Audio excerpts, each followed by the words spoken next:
안녕하십니까. 조갑제TV 시청자 여러분. 저는 조갑제닷컴의 조셉별입니다. 오늘은 2019년 4월 22일 밤 9시를 넘은 시간입니다. 네, 우리나라는 북한과의 문제라든가 아니면 지정학적인 위치 그리고 무역 의존도가 높은 나라이기 때문에 무엇보다도 외교가 너무나 중요한 나라입니다. 외교의 사활을 건 나라라고 할 수 있겠죠. 그러나 문재인 정부 들어서 가장 순환을 당하고 그 존재감과 어떤 역할이 사라진 부처가 있다라고 한다면 단연 외교부가 아닌가 싶습니다. 네, 이번 정부 들어서 외교부 그 존재감이 사라졌죠. 모든 것을 청와대가 주도하고 있기 때문에 외교부는 그야말로 청와대가 결정하고 지시하는 일을 수행하는 단순한 실무 지원을 하는 이러한 집행기관으로 전락한 것 같습니다. 그러다 보니까 이 외교부 조직 구성원들의 자존감이랄까요? 자존감도 굉장히 추락하고 그 위상도 추락하고 사기도 떨어지고 사명감도 떨어지고 그러다 보니까 잇따른 외교적 실수가 나오고 있습니다. 여러분도 잘 아시다시피 그리고 이미 언론의 어떤 문매를 받은 여러 가지 일들이 있었죠. 작년 생각나는 것만 해도 벌써 여러 가지인데요. 작년에 문재인 대통령이 체코를 방문했을 때는 체코 국가명을 정말 26년 전에 사라진 체코슬로바키아로 트위터에 기재하는 바람에 굉장히 국가적 망신이 되었습니다. 또 말레이시아 방문을 얼마 전에 했을 때에는 말레이시아와 별로 사이가 좋지 않은 인도네시아어로 인사를 하는 이러한 실수도 있었고, 또 스페인과의 회담장에서의 구겨진 태극기, 또 얼마 전에 우리나라를 찾은 벨기에 왕비에게 김정숙 여사가 선물을 했는데 이제 한복을 선물을 했다라고 하네요. 그 왕자와 공주가 입을 한복을 선물을 했는데 외교부는 5, 6년 전에 정보에 기반해서 전혀 사이즈가 맞지 않는 이러한 한복을 준비해서 정말 비웃음을 사는 이러한 일도 있었습니다. 또 발틱 국가, 라트비아, 에스토니아, 리투아니아 같은 발틱 국가를 영문 보도 자료에 발칸으로 표기하는 정말 이쯤 되면 실수가 아니라 무능한 거 아니냐라는 이런 비판의 목소리가 여러 언론 매체를 통해서 이제 지적이 됐습니다. 자, 외교부. 정말 글쎄 외교관 하면 어떻습니까? 굉장히 멋진 아주 이런 엘리트 공무원 이런 멋진 모습의 아주 표상이 외교관인데 이 외교부가 어쩌다가 이런 신세가 되었느냐. 최근에 또 현 외교부의 어떤 현 주소를 나타내는 이런 일이 있었습니다. 한 엘리트 외교관의 사표 그리고 대기업으로의 이직이 굉장히 화제가 됐었는데 그 주인공은 김일범 북미국의 북미 2 과장이었습니다. 자, 이분은 사실 외교부 내에서도 굉장히 잘 나가는 핵심 엘리트였죠. 외무고시 33기 출신으로 약 99년도에 외교부에 입성을 해서 김대중, 노무현, 이명박 정부, 그러니까 세 대통령을 거치면서 대통령의 통역관을 했었습니다. 뿐만 아니라 그 이후에도 유엔 대표부라든가 또 주미대사관 1등 서기관을 거쳐서 지난해 2월부터 북미 2 과장이라는 그야말로 핵심 요직을 맡고 있던 이런 인물이었는데 잘 나가는 그래서 미래에 정말 외교부 장관 자리를 꿈꿀 수도 있는 이러한 엘리트 인사가 왜 사표를 내고 대기업으로 이직을 하느냐. SK로 이제 이직을 했다라고 알려지고 있는데요. 이것이 굉장히 화제가 되었습니다. 이 일이 마치 주요 현안에 대해서 어떤 그 주도권을 상실한 존재감이 사라진 외교부의 현 주소를 보여주는 이러한 사건이 아니냐라는 이러한 보도와 말들이 많았고 외교부가 굉장히 뒤숭숭하다라고 합니다. 이 사람 외에도 그 전에는 김경한이라는 전 외교부 국제경제국 심의관이 또 포스코로 자리를 옮기는 이러한 일들이 있었습니다. 자, 왜 이렇게 외교부 분위기 가라앉았을까요? 또 왜 이렇게 외교부 직원들이 술렁이고 있느냐? 그 과정에서 왜 이렇게 기강 회의 그리고 이런 사기 저하 그에 따른 또 각종 실수들이 이렇게 이어지고 있느냐. 그 이유가 뭘까요? 먼저는 청와대가 이렇게 만들었겠죠. 자, 청와대는 여러 외교 현안에 있어서 외교부의 어떤 역할을 철저히 배제를 해왔습니다. 또 청와대 국가안보실 그리고 국정원은 주요 외교적인 정보를 어떤 안보 문제에 있어서의 어떤 정보를 외교부와 제대로 공유하지 않고 있다라고 합니다. 정보를 주지 않는다라는 거죠. 그러다 보니까 외교부가 자체적으로 어떤 업무를 해 나가는 데 있어서 굉장히 또 지장이 많다라고 합니다. 또 작년부터 이어진 이 북핵 문제, 뭐 미북 대화라든가 남북 대화, 이 북핵 문제 해결에 있어서도 어떤 원래는 외교부가 주부 부처가 돼야 되는데 그야말로 청와대가 틀어지고 모든 것을 결정해 왔죠. 그래서 그 청와대가 결정한 것을 집행하고 그야말로 뒤치다꺼리하는 이러한 기관으로 외교부는 전락해버렸다라는 지적이 많았습니다. 이 외에도 뭐 위안부 문제, 강제징용 문제, 일본과의 여러 외교적 문제에 있어서도 청와대가 전권을 쥐고 외교부는 눈치만 보고 있는 이런 상황이라고 합니다.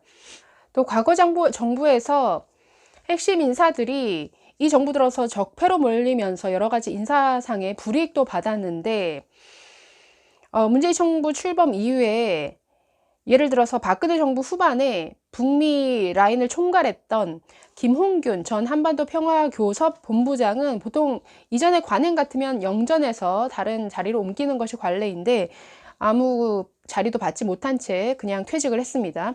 또 대북 정책의 중추적인 역할을 했었던 장호진 전 총리 외교보좌관, 또 조현동 전 외교부 기획조정실장들도 현 정부 출범 이후에 보직을 받지 못했다라는 것이죠.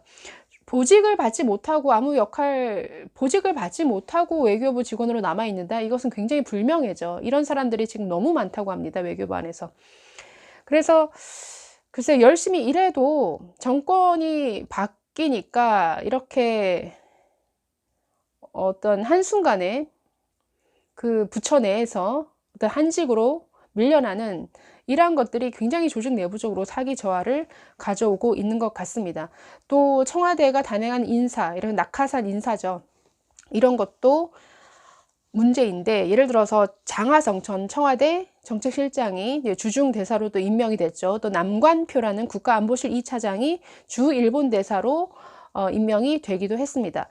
그래서 외교적인 어떤 외교관으로서의 전문적인 지식, 경험, 인맥, 정보 이런 것들로 소신을 가지고 전문적인 식견 그리고 어떤 정책을 수립해 나가야 될 이런 외교부의 어떤 역할이 이 정부 들어서는 전혀 찾을 수 없는 이러한 현실이 되었다라는 게 오늘날 이 외교부의 추락한 어떤 위상을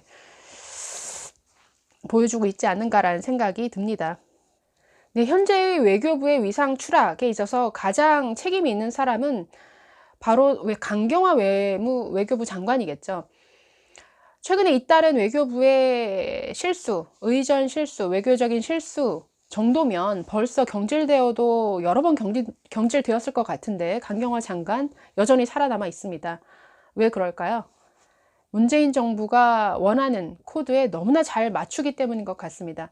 강경화 장관의 발언이나 행보를 보고 있으면 어떤 자신만의 외교적인 철학과 소신을 가지고 움직이는 것으로는 전혀 보이지 않습니다. 과거의 외교부 장관과는 들과는 너무나 대비되는 모습인데요. 노무현 정부 때만 해도 외교부 장관 누가 있었습니까? 송민순 장관, 또 반기문, 또 윤영관, 자, 이런 굉장히 굵직굵직한 인사들이 있었죠. 이 사람들은 뭐 노무현 대통령이 동맹국과의 관계를 굉장히 악화시키는 이런 발언을 할 때도 자기들의 소신을 가지고 소신 있는 발언을 하거나 소신 있는 행보를 보임으로써 어느 정도 견제를 할 수가 있었습니다. 그런데 글쎄요, 강경화 장관이 청와대와 어떤 나를 세운다? 아니면 청와대에 입바른 소리를 한다? 전혀 본 적이 없는 것 같습니다. 굉장히 뭐 동맹국의 입장을 전혀 고려하지 않은 그야말로 청와대의 코드 맞추기 급급한 이러한 발언들이 오히려 많았는데 뜨악했던 발언들 굉장히 많았죠. 예를 들어 뭐 작년 10월에는 대북 북한에 대한 제재, 그러니까 우의사 조치 해제를 검토 중이라고 했다가 바로 다음날 트럼프 대통령이 우리 승인 없이 한국은 아무것도 해제하지 않을 것이다 라는 이런 반박만 들었습니다. 또 최근에 하노이 회담 결렬 이후에는 미국이 하노이 회담 때 요구한 것은 핵 폐기가 아니라 뭐 동결이다. 그리고 뭐 북한과 미국, 한국의 비핵화 개념은 다르지 않다고 본다. 뭐 이런 발언들, 전혀 현실과는 맞지 않는 이런 발언들을 계속하고 있다라는 것이죠. 또 강경화 장관이 이런 발언을 하다 보니까 그 밑에 있는 이도훈 한반도 평화교섭본부장도 엉뚱한 발언을 했죠. 뭐 제재로 북한이 핵을 포기할 것이라는 것은 뭐 환상이다 라고 하면서 어떤 완전한 제재 이전에 부분적인 제재도 필요하다는 식의 이런 미국의 입장과는 전혀 다른 이런 발언들을 했습니다.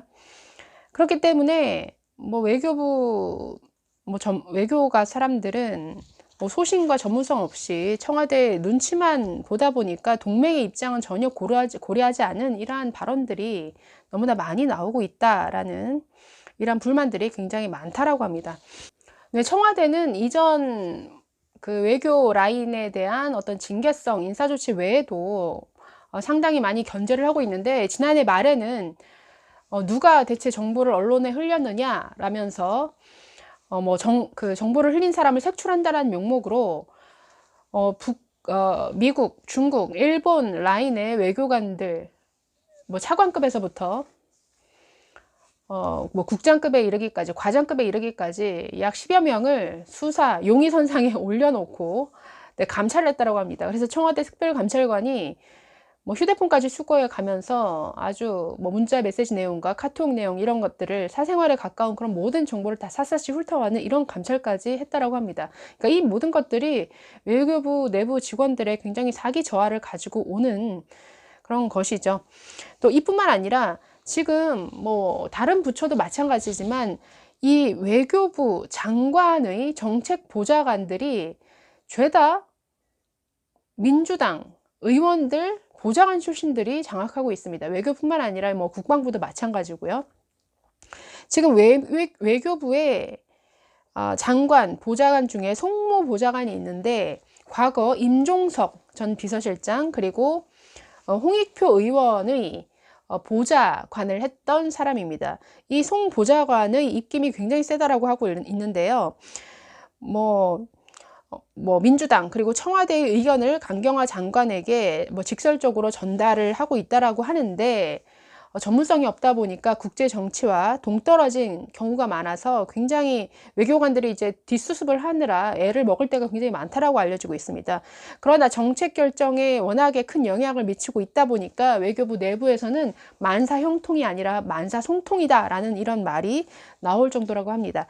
그래서 이러한 청와대의 견제 그리고 청와대 눈치만 보는 외교부 수장, 그러니까 이런 상황에서 정말 이 외교부의 역할이 이번 정부 들어서는 완전히 사라졌다라는 것이죠. 그러다 보니까 이 대한민국, 외교가 너무나 중요한 이 대한민국이 지금 어떻게 되어가고 있습니까? 국제사회에서 그야말로 왕따가 되어가고 있죠. 지금 일본조차 중국과 굉장히 가까워지고 있습니다. 일본 아베 수상의 외교를 보면은 정말 현실 외교죠. 이 미국과의 관계는 더할 나위 없이 좋다라고 할 정도로 둘 사이에 정말 모든 정보를 공유하고, 어떤 무기 개발에 있어서도 핵심 정보를 일본에 제공하는 이러한 관계가 되어가고 있습니다. 또 중국, 미국, 무역 분쟁으로 사이가 안 좋긴 하지만 또 최근에는 여러 문제에 있어서 또 아주 가까워지는 이러한 분위기를 보여주고 있고요. 북한조차도 지금 러시아와 가까워지려고 하는, 그래서 김정은이 러시아를 방문한다라는 이런 소식도 전해지고 있습니다. 그래서 한국을 제외하고 이 주위의 사강들이 정말 외교에 있어서 현실적인 행보를 보이고 있는데, 이 대한민국만 국제 무대에서 왕따가 되고 있습니다. 이 외교부의 존재감이 사라진 이 외교부의 이 현실이 정말 대한민국의 외교를 그야말로 실종되게 만드는 이러한 사태로 이어지고 있는 것 같아서 굉장히 우려스럽습니다. 굉장히 걱정이 됩니다. 네, 감사합니다.